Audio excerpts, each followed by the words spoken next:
नमस्कार, जोहार। मेरा नाम है दशरथ प्रधान और आप देखना शुरू कर चुके हैं छोड़ा नागपुर लाइव। सुबह की 5 बजे की स्पेशल बुलेटिन में आपका बहुत बहुत स्वागत है। तो चलिए जानते हैं झारखंड की 25 बड़ी खबरों को फटाफट अंदाज में। पहली खबर देखिए जमशेदपुर से है, जहां बागबेड़ा जलापूर्ति योजना की धीमी रफ्तार पर सांसद विद्युत महतो गंभीर लोकसभा में उठाया मुद्दा। झारखंड की बागबेड़ा जलापूर्ति योजना की सुस्त प्रगति को लेकर सांसद विद्युत महतो ने लोकसभा में चिंता जताई है। उन्होंने बताया कि 2014 से 19 के बीच केंद्र और राज्य की साझेदारी से बागबेड़ा और गोविंदपुर जलापूर्ति योजनाएं शुरू हुई थी। गोविंदपुर परियोजना पूरी हो चुकी है, लेकिन बागबेड़ा योजना अभी भी लगभग 40% अधूरा पड़ी है। सांसद महतो के अनुसार जल जीवन मिशन का लक्ष्य हर ग्रामीण परिवार को नल के जरिए स्वच्छ पेयजल देना है, लेकिन झारखंड में यह लक्ष्य अब भी दूर है। पाइपलाइन बिछाने, पंप हाउस निर्माण और जल परीक्षण जैसे महत्वपूर्ण कार्यों में लंबे समय से रुकावट बनी हुई है। कई ग्रामीण आज भी दूरदराज से पानी लाने को मजबूर हैं, जबकि केंद्र सरकार आवश्यक फंड पहले ही उपलब्ध करा चुकी है। उन्होंने केंद्र से मांग की है कि परियोजना की प्रगति को प्राथमिकता दी जाए और यदि किसी प्रकार की वित्तीय मंजूरी लंबित है तो उसे तत्काल जारी किया जाए। बागबेड़ा जलापूर्ति योजना की देरी झारखंड में पेयजल से जुड़ी वास्तविक चुनौतियों को उजागर करती है। पर्याप्त फंड होने के बावजूद कार्य का धीमा पड़ना प्रशासनिक समन्वय की कमी और निगरानी व्यवस्था की कमजोरियों की ओर इशारा करता है। ग्रामीण इलाकों में पानी की समस्या लगातार गंभीर होते जा रही है। अगली खबर देखिए वन भूमि घोटाले से जुड़ा हुआ है, जहां आईएएस विनय चौबे की जमानत पर सुनवाई पूरी, फैसला 3 दिसंबर को। झारखंड के बहुचर्चित वन भूमि घोटाले में आरोपी आईएएस अधिकारी विनय चौबे की जमानत याचिका पर सोमवार को हजारीबाग स्थित एसीबी की विशेष अदालत में महत्वपूर्ण सुनवाई हुई।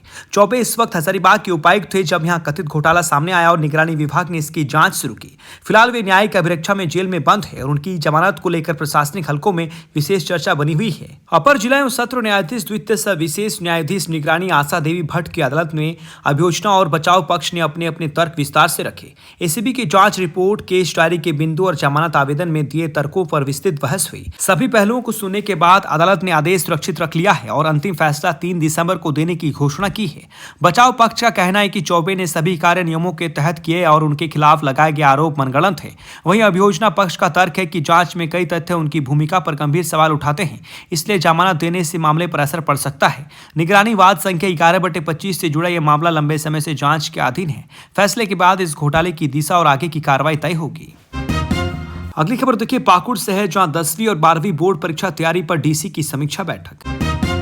पाकुड़ समाहरणालय सभागार में उपायुक्त मनीष कुमार की अध्यक्षता में जिले के सभी विद्यालयों के प्रधान अध्यापकों के साथ बोर्ड परीक्षा 2026 की तैयारी को लेकर महत्वपूर्ण समीक्षा बैठक हुई।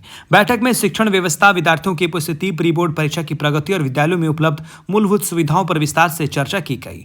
उपायुक्त ने कहा कि इस वर्ष बोर्ड परिणाम में पाकुड़ को शीर्ष जिलों में शामिल करना सामूहिक लक्ष्य है। उन्होंने प्रत्येक विद्यालय को नियमित अनुशासन, गुणवत्तापूर्ण शिक्षण और बेहतर शैक्षणिक माहौल सुनिश्चित करने का निर्देश दिया है।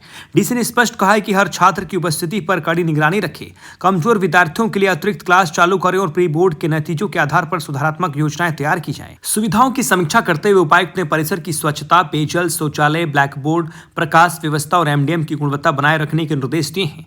बैठक के दौरान शिक्षकों को प्रेरित करने हेतु एक प्रेरणादायक वीडियो भी दिखाया गया। डीसी मनीष कुमार ने कहा कि प्रशासन और शिक्षकों की संयुक्त रणनीति से पाकुड़ जिले के शिक्षा स्तर में बड़ा परिवर्तन संभव है। उन्होंने सभी प्रधानाध्यापकों से अपेक्षा जताई कि वे छात्रों को निरंतर मार्गदर्शन देकर बोर्ड परीक्षा में उत्कृष्ट परिणाम दिलाने की दिशा में गंभीर प्रयास करें। अगली खबर देखिए गिरिडीह से है, जहां बच्चा चोरी के शक में युवक पकड़ा, ग्रामीणों ने खंबे से बांधकर पुलिस को सौंपा। गिरिडीह जिले के जमुआ थाना क्षेत्र स्थित काजिमगा गांव में सोमवार को बच्चा चोरी की आशंका को लेकर बड़ी घटना सामने आई है। ग्रामीणों का कहना है कि युवक गांव में घूमते हुए एक बच्चे को बहला फुसला कर अपने साथ ले जाने की कोशिश कर रहा था। बच्चे की हरकतों पर संदेह होने पर लोगों ने युवक को रोककर पूछताछ की, लेकिन वो घबराकर मौके से भागने लगा। इसके बाद ग्रामीणों ने उसे दौड़ाकर पकड़ लिया और बिजली के खंभे से बांध दिया। इस दौरान भीड़ ने उसकी पिटाई भी कर दी। सूचना मिलने पर जमुआ थाना पुलिस मौके पर पहुंची और युवक को ग्रामीणों के कब्जे से मुक्त कर थाने ले गई। पूछताछ में पता चला कि युवक की पहचान बिहार के मुंगेर जिला निवासी संजीव कुमार के रूप में हुई है। पुलिस के मुताबिक युवक मानसिक रूप से अस्थिर प्रतीत हो रहा है। अधिकारियों ने बताया कि पूरे मामले की जांच की जा रही है और बच्चे के परिजनों से भी बयान लिया जा रहा है ताकि सच्चाई स्पष्ट हो सके। पुलिस ये भी जांच कर रही है कि युवक का उद्देश्य क्या था और क्या किसी गिरोह से उसका संबंध है। प्रारंभिक जांच के बाद उसे छोड़ दिया गया, लेकिन मामले की जांच जारी है। अगली खबर देखिए, जहां गुमला में सड़क सुरक्षा अभियान, 88 वाहनों पर कार्रवाई, 1.35 लाख जुर्माना वसूला। गुमला जिले में सड़क सुरक्षा को लेकर प्रशासन ने सोमवार को सख्ती दिखाते विशेष अभियान चला। उपायुक्त प्रेरणा दीक्षित के निर्देश पर मोटरयान निरीक्षक प्रदीप कुमार तुर्की के नेतृत्व में यह अभियान रायटी थाना क्षेत्र के पतराटोली में आयोजित किया गया। अभियान का उद्देश्य सड़क दुर्घटनाओं में कमी लाना और नियमों के पालन को सुनिश्चित करना था। जांच के दौरान दोपहिया वाहनों पर बिना हेलमेट चलाने, ट्रिपल राइडिंग जैसे खतरनाक उल्लंघनों पर तुरंत कार्रवाई की गई। कई वाहन चालक बिना driving licence, insurance, permit, road tax और पॉल्यूशन सर्टिफिकेट के पाए गए, जिन पर मौके पर ही चालान काटा गया। इसके अलावा मालवाहक वाहनों में भी ओवरलोडिंग और प्रेशर हॉर्न तथा मल्टी टोन हॉर्न के इस्तेमाल को लेकर भी सख्ती बरती गई। पूरे अभियान में कुल 88 वाहनों पर नियमों के उल्लंघन का मामला दर्ज किया गया और 1.35 लाख का जुर्माना वसूला गया। अधिकारियों ने चेतावनी दी है कि यातायात नियमों की अनदेखी किसी भी कीमत पर बर्दाश्त नहीं की जाएगी। साथ ही लोगों को सुरक्षित ड्राइविंग और सड़क सुरक्षा के महत्व के प्रति जागरूक भी किया गया। प्रशासन ने स्पष्ट किया कि ऐसे अभियान आगे भी जारी रहेंगे और नियमों तोड़ने वालों पर और कड़े कदम उठाए जाएंगे। जनता से अपील की है कि दुर्घटनाओं से बचने के लिए यातायात नियमों का पालन अनिवार्य रूप से करें। अगली खबर देखिए, जहां गुमला में जनगणना 2027 का पूर्व परीक्षण पूरा, डिजिटल सिस्टम से सफल फील्ड टेस्ट। गुमला जिले में भारत की जनगणना 2027 की तैयारी के तहत पूर्व परीक्षण कार्य सफलतापूर्वक पूरा कर लिया गया है। इस अभ्यास का उद्देश्य आगामी जनगणना प्रक्रिया को अधिक सटीक, तकनीकी आधारित और प्रभावी बनाना है। प्रशिक्षण कार्य के लिए गुमला प्रखंड के 20 ग्रामों का चयन किया गया था, जहां कुल 50 मकान अनुसूची ब्लॉक निर्धारित किए गए थे।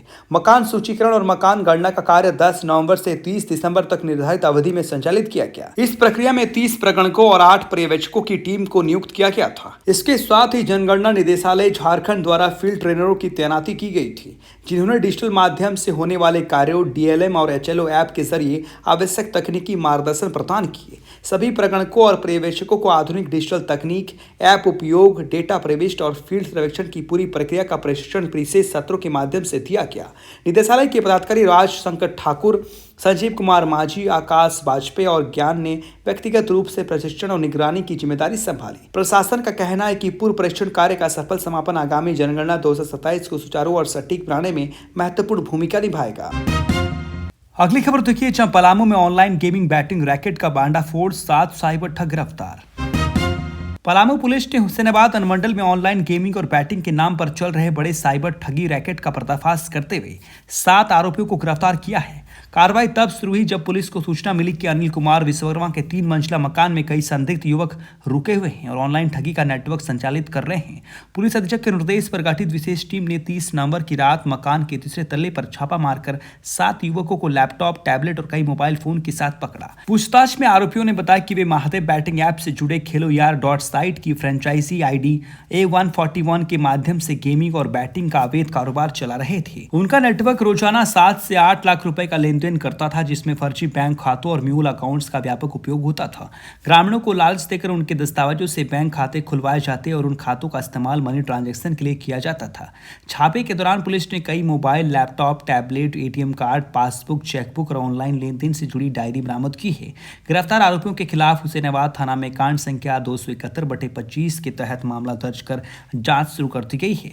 पुलिस इस पूरे नेटवर्क के मास्टरमाइंड और अन्य जुड़े लोगों की तलाशी में जुट गई है। अगली खबर देखिए, जहां साहिबगंज कारा में विश्व एड्स दिवस पर स्वास्थ्य जांच शिविर और जागरूकता कार्यक्रम आयोजित। साहिबगंज कारा में विश्व एड्स दिवस के अवसर पर सोमवार को एक विशेष मेडिकल जांच शिविर का आयोजन किया गया।